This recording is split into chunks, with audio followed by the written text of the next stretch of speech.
They are inseparable, Sonu और मोनू। ये हमारे हाथ में है कि हम किसके साथ क्या काम करवाएं। Welcome back, happy morning. आज सुबह क्या हुआ, व्हाट हैपेंड दिस मॉर्निंग, एक और कहानी लेके आया हूँ। क्या हुआ आज सुबह मेरे साथ में। 35 साल से मैं इस जगह पे रह रहा हूँ बेंगलोर में, और इस रोड को मैंने बदलते हुए देखा है, बड़ा होते हुए देखा है। इतनी भीड़ भाड़ हो रही आजकल।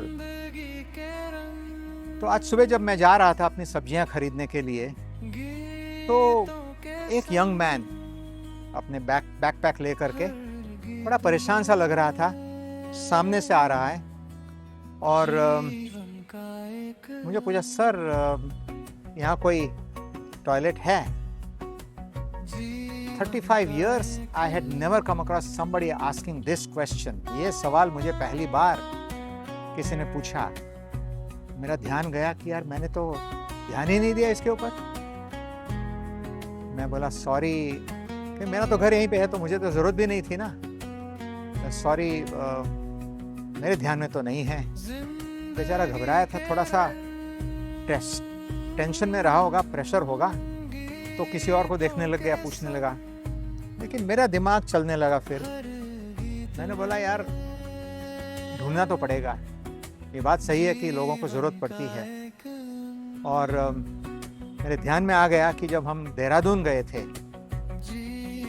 ट्रेनिंग प्रोग्राम के लिए, तो मेरे एक साथी हैं डॉक्टर अमित मुखर्जी, तो शाम के वक्त पे हम लोग घूम रहे थे मेन रोड पर, दुकानें वकानें देख रहे थे। और नॉर्मली ये डॉक्टर साहब जो है, डॉक्टर मुखर्जी, वो साथ साथ चलते हैं, बातचीत करते रहते हैं। लेकिन उस दिन वो तेज चल रहे थे हमारे से आगे। वो भी 70 पार कर चुके हैं। तो हमारा ध्यान तो नहीं रहा, हम लोग दूसरों के साथ बातचीत करके चल रहे हैं। अचानक से गायब हो गए।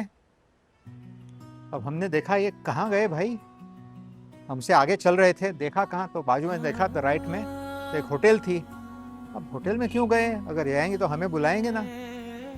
तो वहीं पे हम रुक गए थोड़ी देर के लिए। तो सोच रहे थे कि यहाँ आजू बाजू में कोई दुकान वगैरह, उसमें तो गए होंगे कहीं, लेकिन कुछ ध्यान में नहीं आया। हम आगे नहीं बढ़े, तो उनको वापस आना है जहाँ पे भी हैं। और फिर थोड़ी देर के बाद में आराम से वो बाहर आ रहे हैं होटल से। चेहरे पे एक रिलीफ था। आपको मालूम है ना कि जब प्रेशर बढ़ जाता है, दैट टू ओल्ड एज के लिए बड़ा मुश्किल हो जाता है। मैं समझ सकता हूँ, मैं भी 70 पार कर चुका हूँ ना। तो ये बात मेरे ध्यान में आ गई इमीडिएटली कि यार रोड पर होना चाहिए।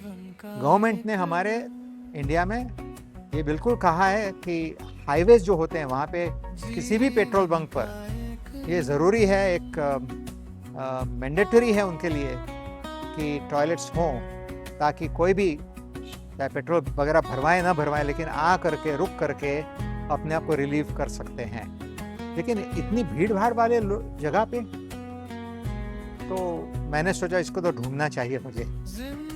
तो मैंने क्या किया कि अपना कामकाज तो था उस दुकान से, उससे और आगे बढ़ गया मैं, और इधर उधर देख रहा हूँ कि कहीं ना कहीं कुछ दिखाई देगा। फिर मेरा ध्यान गया कि फुटपाथ पर इतने सारे वेंडर्स हैं, केले बेच रहे हैं, फूल बेच रहे हैं, आम बेच रहे हैं, तरह तरह की चीज़ें बेच रहे हैं, साफ सब्जी वाले भी हैं।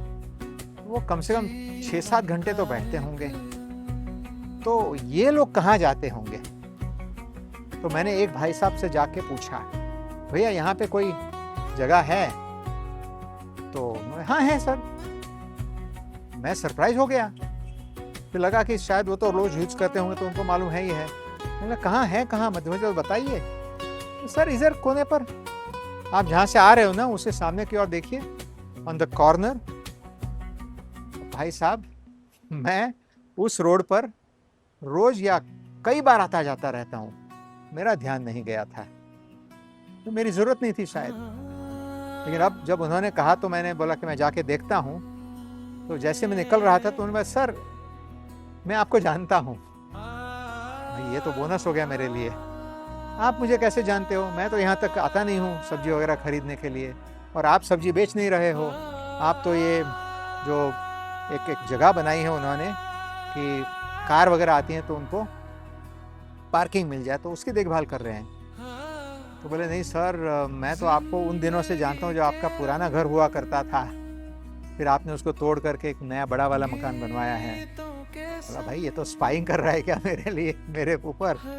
बोले नहीं, आपके घर में जो लेडी काम करती है, झाड़ू वगैरह लगाती है हर रोज सुबह, गंगम्मा करके नाम है उसका, तो वो मेरी नेबर है और वो आपके बारे में कहती रहती हैं, आपने एक बार उनका घर वर ठीक ठाक करवा के दिया था वगैरह वगैरह। खैर, तो देखिए लोग कितना कितना ध्यान रखते हैं एक दूसरे का, वो भी बड़ी भीड़ भाड़ वाले शहर में। अगर कोई 2-4 लोग आपको जानने वाले हों तो आपको भी सुकून मिलता है, नहीं तो भीड़ में खो जाते हैं भाई साहब आप बड़े बड़े शहरों में। तो अब तो मुझे पता चल ही गया है, मैं उस रास्ते से गया और देखा कि है एक, तो अब दोबारा कोई पूछेगा मुझसे तो मैं उसको ज़रूर बता दूंगा, अगर मुझे ज़रूरत पड़ी तो भी मैं जा कर के इस्तेमाल कर लूँगा। फिर मिलते हैं, एक और सुबह की कहानी लेकर के आऊँगा मैं।